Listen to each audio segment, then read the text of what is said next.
안녕하세요. 코로나 완치가족 대표 안젤라 인사드립니다. 그동안 안녕하셨습니까? 코로나 확진 판정을 받고 5일째 뒤로 영상을 안 올려서 업데이트가 왜 없는지 궁금해하시는 분들이 많아서 그동안의 증상들이랑 확진 판정을 받고 완치까지 과정을 간단하게 써머리 오늘 종합편으로다가 하고 이 주제를 좀 마무리하고 싶어서 영상을 찍게 됐습니다.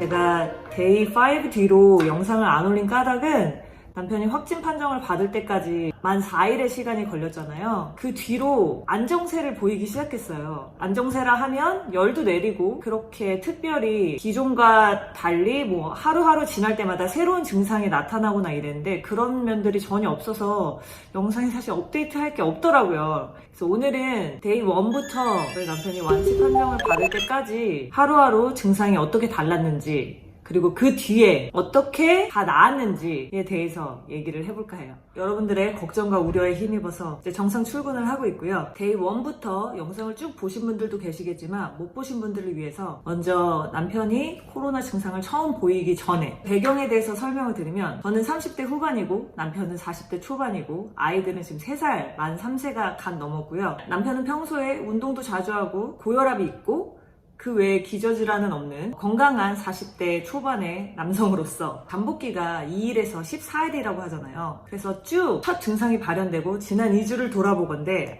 우리는 빼박이다. 빼박으로 걸릴 수밖에 없었 아주 밀접한 가족 관계를 유지하고 있었고요.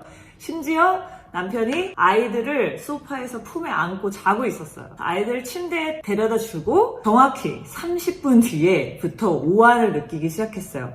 그래서 와이프인 저도 그렇지만 애들도 그렇고 모두 이걸 걸릴 수밖에 없었다라고 생각한 상황에서 증상이 처음 나온 날은 오한만 있었고 열은 없었어요. 그리고 그냥 기침이 살짝쿵 있는데 시국이니만큼 혹시 살짝쿵 의심하면서 남편을 격리하게 됩니다. 그 방은 밖에 나오지 않아도 충분히 생활을 영위할 수 있을 만큼 화장실도 따로 있고 되게 원이 됐죠. 이불을 3개 덮고 잤는데도 너무너무 춥다고 오한이 계속되었고 열을 재보니까 102도였어요. 그러면 고열에 속하죠. 기침은 딱히 두드러진 증상은 아니었고 오한이랑 고열, 그 다음에 약간의 근육통 정도. 사실 그 증상이 나타나기 전날에 조깅을 하고 살짝쿵 운동을 해서 이 근육통은 이걸로 인해서 나오는 건지 그냥 조깅을 해서 나온 건지 모르겠다 정도의 근육통. 워낙 이제 뉴스에서 저희도 전 세계가 코로나로 신음하고 있었고 또 특히나 심각 지역인 뉴욕은 검사를 못 받는다는 얘기를 너무 많이 들어서 일단 검사를 받아보고자 전화를 했는데 되게 럭키하게 바로 당일날 오후에 검사를 어레인지 해줘서 검사를 했죠.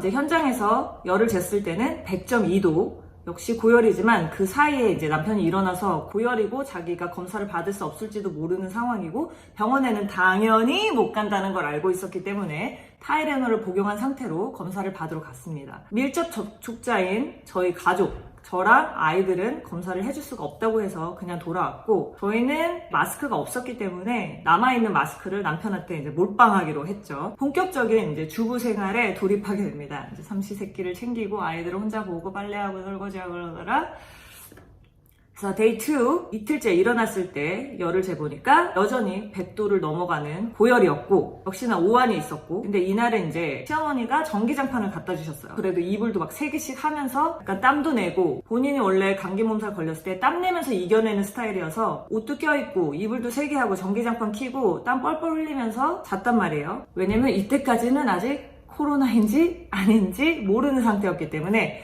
본인이 몸살에 걸렸을 때처럼 이제 행동을 했죠. 그리고 데이 3일째 됐을 때 열이 살짝쿵 내렸어요. 그래서 99.3도 자기 막 다 나은 것 같다고 막 까불더라고요. 근데 저희 남편은 계속 식사는 규칙적으로 아주 잘 먹었고 이때까지만 해도 흔히 코로나 증상이라고 하는 후각 미각 상실이 됐다거나 그런 증상은 없었어요. 기침도 여전히 없고 이게 컨디션이 좋았다가 확 나빴다가 이것도 전형적인 코로나 증상 중에 하나죠. 아니면 그냥 뭐 타이레놀을 먹었을 때 반짝하는 느낌? 그런 느낌으로 뭔가 오락가락, 그냥 컨디션이 오락가락하는 추위였어요. 그리고서 이제 넷째 날 다시 열이 오르게 됩니다. 101.4도 다시 고열로 넘어서 너 아직 다 안 났나 봐. 이때 처음으로 제가 밥을 차려줬는데 맛이 안 느껴진다고 그 전날까지도 다 나았어 했을 때 너 코로나 아닌가 봐 했는데 음식 맛이 안 느껴진다고 해서 너 코로나인가 봐. 그래서 처음으로 후각 미각이 없어졌음을 인지했을 때가 이제 넷째 날, 그날 밤 늦게 코로나 확진을 받게 됩니다. 이제 5일째 되는 날 코로나 검사 받을 때 자체는 검사에만 충실하고 그 외에 어떤 처방전도 주지 않고 있어요. 뭐 병원을 간다거나 경증이어서 뭐 생활치료센터를 간다거나 그런 거는 미국에 존재하지 않습니다.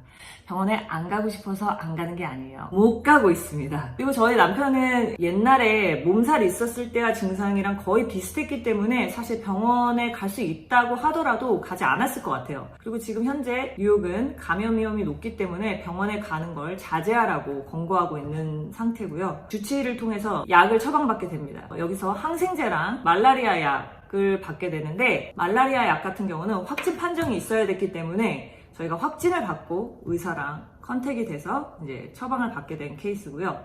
이 두 가지 약을 5일치를 지어주셨습니다. 남편은 이제 정확히 코로나라고 확진 판정을 받았지만 저랑 아이들 같은 경우는 너무나 밀접 접촉자였지만 검사를 받을 수 없는 환경이고 당연히 걸렸을 거라고 생각했기 때문에 이게 무증상이거나 정말 럭키하게 비감염자이거나 아니면 앞으로의 14일 안에 증상이 발현될 것이다 라고 잠재 환자로서 집 밖에 나가지 않고 격리를 유지했습니다. 약 5일치 중에 첫 하루는 2알을 복용하는 거고 나머지는 하나씩 4일을 복용하게 되는데 아무래도 첫날 도수가 높아서 그런지 설사를 했었고요. 다음날도 설사가 있었지만 이거는 이제 잦아들어서 아무래도 약이 셌기 때문에 일어난 일이지 뭔가 코로나 증상의 일부로서 설사를 한 것 같지는 않아요. 6일째 되는 날 6일 이후로는 계속 열이 100도 이상으로 넘어간 적이 없고 96.3도에서 99.8도까지 그냥 왔다 갔다 그냥 미열 정도로 계속 유지가 됐고 설사나 고열이나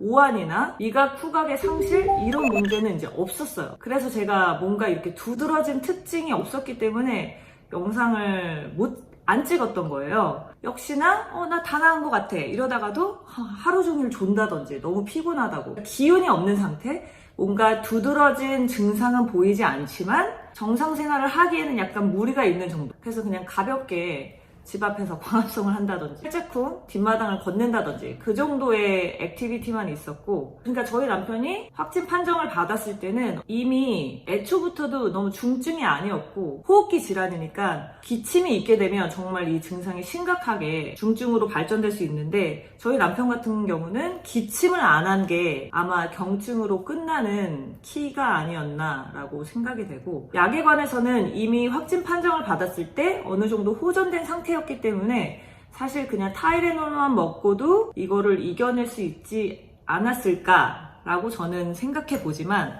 이미 약을 처방을 받았고 이런 기회가 있는데 굳이 안 먹을 이유는 없을 것 같아서 그리고 당연히 빨리 낫길 바랬기 때문에 처방받은 약을 먹었고 이 약이 약으로 인해 코로나를 떨쳐냈다 아니다의 여부는 사실 잘 모르겠어요. 약을 먹을 동안에는 타이레놀을 이제 끊었어요. 그래서 미국에서는 이제 완치 판정을 받을 때 한국 같은 경우는 뭐 판정을 받자마자 자가격리에 돌입하고 아니면 경증인 경우에 뭐 생활치료센터를 간다든지 중증일 경우에 입원 치료를 한다든지 그 치료를 하면서도 자가격리를 하면서도 계속 테스트를 통해서 양성인지 음성인지 여부를 판단하고 확진자가 이동했던 경로를 파악하고 접촉자를 파악해서 그 사람까지도 뭔가 이 격리시키고 방역을 통해서 미연에 방지하고 하는 일련의 프로세스가 있잖아요. 근데 미국은 지금 그게 아니란 말이죠. 그래서 저희는 14일 내에 남편이 접촉한 것 같은 모든 사람들한테 연락을 하고 격리를 하라고 권고했으며 저희 격리 기간에 저희 가족도 확진자라고 생각하고 책임감 있게 행동을 했고 이제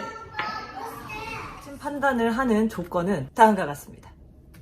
어떤 약이든 의존하지 않은 채 열이 72시간 동안 없을 경우 기침, 오한, 그 외의 증상들이 호전되었을 것 첫 증상이 발현한 날로부터 적어도 일주일 뒤일 것 이 세 가지 조건을 충족했을 때 완치라고 판단합니다. 워낙 많은 분들이 좋아졌다가도 확 나빠진다, 후폭풍이 있을 수 있다, 증상이 오락가락한다 막 이런 조언들을 주셨기 때문에 저희도 섣불리 이제 다 난 것 같아요 라든지 완치입니다 라고 섣불리 말할 수가 없었어요. 다시 증상이 발현된다거나 새로운 증상이 보인다거나 아니면 갑자기 컨디션이 급격히 저하되는 거를 계속 와치하고 있었어요. 여러분들이 소셜미디어, 뭐 인스타그램이나 유튜브를 통해서 저희 가족의 소식을 접하신 분들은 이제 시어머니라든지 아니면 저희 가족들의 친구이신 분들도 어떻게 우연히 영상을 보게 돼서 막 연락이 와서 괜찮냐 라는 얘기가 많아서 저희 시어머니도 야 얼른 빨리 다 놨다고 올려! 이게 어느 정도 기간이 지난 다음에 영상을 편집하고 그럴 마음의 여유도 있었겠죠. 남편이 아프기 시작하자마자 아싸 특종이다 데이원! 그래서 여러분들이 데이원이라고 보기 시작한 시점은 사실 저희한테는 한참 지난 다음이었고, 그래서 혹여나 이제 영상을 보시는 분들이나 제가 이제 완치됐다고 이 영상을 올려도 또 데이 1이나 뭐 데이 5를 보신 분들이 이제 걸렸나봐 라고 현재 시점으로 생각을 할 수 있기 때문에 당부의 말씀을 드리자면 이제 다 나았고 여러분들이 걱정해 주시고 우려해 주셔서 너무너무 감사드리고, 혹시나 이제 근처에 저희랑 동선이 겹쳐서 저희 가족을 보시는 분들이 두려워하지 않았으면, 여러분들이 본 시점과 저희에게 코로나가 왔던 시점은 다르니까요. 너무 놀라지 않으셨으면. 그렇게 코로나가 확진되고 저희 가족은 여러분들께서 걱정해 주시는 마음으로 많은 조언을 주셨는데, 우선 남편은 삼시세끼 따로 환자식이 필요 없을 정도로 규칙적이고 정상적인 식단으로 식사를 했고, 중간에 2-3일 정도 후각 미각이 살짝 없었다는 있었지만 먹는 데는 지장이 없었어요. 단 첫 이틀, 제일 아팠던 첫 이틀 동안만 잘 못 먹었고, 처방받은 2가지 약 외에는 그냥 평소에 먹던 비타민이라든지 영양제를 그냥 꾸준히 먹었고, 특별히 이것 때문에 뭐 메가도스를 한다든지 특별한 약을 추가로 더 먹는다든지 하는 건 없었어요. 그다음에 운동 같은 경우는 일단 체력 자체가 굉장히 저하된 상태이기 때문에 평소에 하던 운동은 당연히 못했고, 그냥 밖에 나가서 바람 쐬거나 햇빛 받는 정도, 살짝쿵 걷는 정도, 그 정도의 움직임, 운동이라고 하기도 그런, 사실 가족끼리 실질적으로 완벽한 격리를 하는 데는 무리가 있어요. 그것 때문에 사실 병원에 입원하는 게 필요한 거거든요. 그리고 저희는 어린 2 아이들이 있고 시댁이 근처에 있지만 이 병 자체가 나이 드신 분들에게 더 취약한 바이러스이기 때문에 시댁과의 접촉을 최대한 멀리 하는 게 우선순위였고, 이게 길게는 막 1달이 넘게 격리 생활을 하시는 분들도 계시기 때문에 저는 길게 보고 가장 생활 속에서 제가 스트레스 안 받고 부담 없이 편하게 할 수 있는 방법을 찾은 거예요. 그게 집안에서는 마스크를 아이들과 제가 쓰기보다는 남편이 쓰는 쪽으로 얘기를 하게 된다면 6핏의 거리를 항상 유지하고, 최대한 남편이 방에서 안 나오는 쪽으로 격리 생활을 유지했고, 일회용품을 쓴다거나 하는 것은 환자인데 음식에 맞는 다양한 용기를 구비하는 것도 어려움이 있지만, 뭔가 일회용품에 밥을 먹는다는 자체가 저는 뭔가 심리적으로 너무 싫을 것 같아서 저는 하지 않았어요. 뭐 따로 그릇을 소독하거나 이런 건 하지 않았고, 그냥 평소대로 설거지나 빨래를 따로 한다든지 그렇게는 안 했어요, 저희는. 그리고 이거는 온전히 저희 가족, 저희 상황에 맞는 판단으로 이루어진 일이기 때문에, 그래서 저희 가족은 이렇게 생활을 했지만 제가 이렇게 해야 된다 라든지 그렇게까지 안 해도 된다를 말하고 싶은 게 아니라, 이건 그냥 저희 가족이 처해진 환경에 가장 최선의 방법이었다. 그리고 다행히 저랑 아이들은 안 걸리고 넘어가서 너무 다행인 거고. 이모들의 트리하우스지? 하이. 주변의 사례라든지 뉴스 등에서 코로나에 관련된 많은 이야기를 접하시고 공포에 질리고 사람에 대한 경계심이 점점점 확산되고 있는 것 같아요. 그래서 저는 개인적으로 이 병보다는 뭔가 사람들 간의 경계심이, 공포심이, 미움이 커지고 있는 게 너무 안타까운 것 같아요. 지금 이렇게나 걸리기 쉬운 병이 이렇게 전 세계에 만연해 있는데 서로 비난하거나 배척하거나가 아닌 서로 도와주고 배려하는 과정이 더 필요하지 않을까 생각이 되고, 생각보다 굉장히 긴 싸움이 될 것 같은데, 또 결국에는 이게 언제 끝날까? 끝나기만 하면 라기보다는 그냥 현 상황을 인지하고 지금 이 상황을 슬기롭게 대처하는 법, 가족끼리의 유대감을 강화한다든지 본인을 위한 시간을 잘 활용한다든지, 기존의 바쁜 현대인 책받기에서 미처 둘러보지 못했던 주변이나 자기 자신에 좀 더 관심을 쏟는다든지, 아무쪼록 이 긴 싸움 전 세계가 하나된 마음으로 본인의 몸, 정신, 마음 건강까지 잘 챙기면서 이 코로나 블루를 현명하게 이겨냈으면 좋겠습니다. 모두들 건강하시고 조심하시고, 또 우리는 이 뉴 노멀을 슬기롭게 즐거이 살아야 되지 않겠습니까?